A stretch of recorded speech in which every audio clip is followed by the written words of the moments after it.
എൻ്റെ ക്രാഫ്റ്റിൻ്റെ ഐറ്റംസൊക്കെ കുറച്ച് തീർന്നിരിക്കുമ്പോഴാണ് ഞാൻ എൻ്റെ ഒരു വീഡിയോയിൽ ഒറ്റപ്പാലത്ത് പുതിയൊരു ക്രാഫ്റ്റ് ഷോപ്പ് വന്നത് കണ്ടത്. സോ ഞാൻ വിചാരിച്ചു ഇന്ന് അവിടേക്കൊന്ന് പോകാമെന്ന്.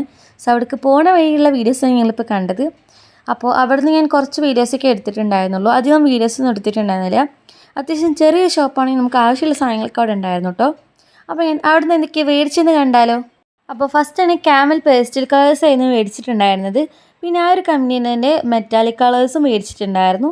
പിന്നെ പേൾ കളേഴ്സും കൂടി മേടിച്ചിട്ടുണ്ടായിരുന്നു കേട്ടോ ക്രാഫ്റ്റ് ചെയ്യാൻ വേണ്ടിയിട്ട്. പിന്നെ എനിക്ക് എപ്പോൾ മേടിച്ചാലും തീർന്നുള്ള സാധനമാണ് ഈ ഒരു വൈറ്റ് പെയിൻറ്റ്. അത് ഞാൻ 2 കുപ്പി മേടിച്ചിട്ടുണ്ടായിരുന്നു. പിന്നെ ഞാൻ ഈ ഒരു പിങ്ക് കളർ ഒരു ആൽക്കഹോൾ മാർക്കറായിരുന്നു മേടിച്ചിട്ടുണ്ടായിരുന്നത്. പിന്നെ ഈ ഒരു ഔട്ട്ലൈനിൽ 2 പെന്നായിരുന്നു മേടിച്ചിട്ടുണ്ടായിരുന്നത്. പിന്നെ ഞാൻ കുറേ തപ്പി നടന്ന ഈ ഒരു സംഭവം എനിക്ക് അവിടെ നിന്ന് കിട്ടി. മെറ്റാലിക് കളർ പെൻസായിരുന്നു. എനിക്ക് നല്ല ഇഷ്ടപ്പെട്ടു ആ ഒരു പെന്ന്.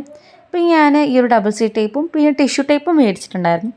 പിന്നെ ഞാൻ ഫ്ലവേഴ്സൊക്കെ ഉണ്ടാക്കുമ്പോൾ അതിൽ സ്റ്റെമ്മിൽ ചുറ്റാൻ വേണ്ടിയിട്ട് ഈ ഒരു ഗ്രീൻ കളർ ടേപ്പും മേടിച്ചിട്ടുണ്ടായിരുന്നു.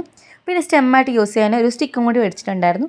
പിന്നെ ഒരു വുഡൻ സ്റ്റിക്കും കൂടി മേടിച്ചിട്ടുണ്ടായിരുന്നു. ഇതാണ് നമ്മുടെ ഹൈലൈറ്റ്. കാരണം ഞാൻ ഒരുപാട് കടകളൊക്കെ തപ്പിയിട്ടുണ്ടായിരുന്നു. പിന്നെ ഫ്ലിപ്കാർട്ടിൽ മീഷോയിലൊക്കെ വിഷ് ലിസ്റ്റ് ഇട്ട ഒരു സംഭവമായിരുന്നു ആ ഒരു തുലിപ്പ് ഫ്ലവേഴ്സ്. നേരിട്ടാണ് നല്ല ഭംഗിയുണ്ടായിരുന്നു.